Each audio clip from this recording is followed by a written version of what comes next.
নমস্কার। আমি পশ্চিমবঙ্গের এক অসহায় গরিব পরিবারের সন্তান। 15/3/2009 তারিখে আমার মাকে এবং ছোট জামাইকে দুজন দুষ্কৃতী পেট্রোল দিয়ে আগুন লাগিয়ে দেয়। আমি গুরুতর অগ্নিদগ্ধ অবস্থায় নীলরতন হাসপাতালে ভর্তি করি। সকালে এন্টালি থানার পুলিশ এসে আমার মাকে জিজ্ঞেস করে, তোমার এই অবস্থা কী করে হলো?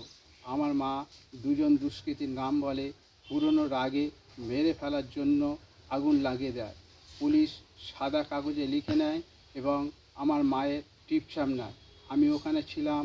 আমাকে বলে, তোমার মায়ের নাম বকলমে লেখো এবং সই করো।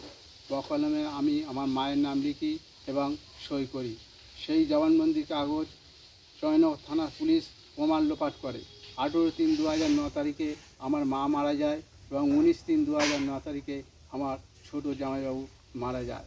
2016 সালে আমি জেলা আইনি পরিষেবাকে জানিয়েছি। 2019 সালে দিদিকে বলতে জানিয়েছি। 23 সালে সরাসরি মুখ্যমন্ত্রীকে জানিয়েছি, কোনো কাজ হয়নি।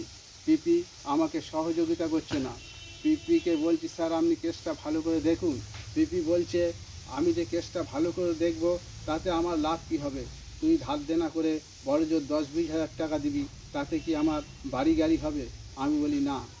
পিপি বলছে, সাক্ষী দিতে আসতে বারণ করছে, ডাক্তারকে খুঁজে পাওয়া যাচ্ছে না বলছে, এবং আসামি পক্ষ আমাকে 10 লাখ টাকা রফা করে কেস তুলে নেওয়ার জন্যে। আমি পিপিকে বলি, স্যার আসামি পক্ষ আমাকে 10 লাখ টাকা দিতে চাইছে কেস তুলে নেওয়ার জন্য। পিপি বলছে, তুই টাকা নিয়ে নে।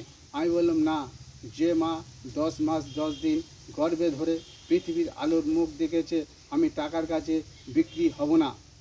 পিপি বলছে, তোর মা মারা গেছে সেই জন্য বলছি। আমি না, আমি ওদের শাস্তি চাই। আমি পশ্চিমবঙ্গ তথা ভারতবর্ষের সমস্ত সুবুদ্ধি সম্পন্ন মানুষ এবং নাগরিক সমাজের কাছে আবেদন করব, আপনারা আমাদের পাশে এসে দাঁড়ান, সহযোগিতার হাত বাড়িয়ে দিন। আমার মাকে এবং ছোট জামাইবাবুকে জ্যান্ত দুটো মানুষকে পেট্রোল দিয়ে পুড়িয়ে মেরেছে, তাদের আমি শাস্তি চাই। এর শেষ দেখে ছাড়বো, যত দূর যেতে হয় যাব। নমস্কার।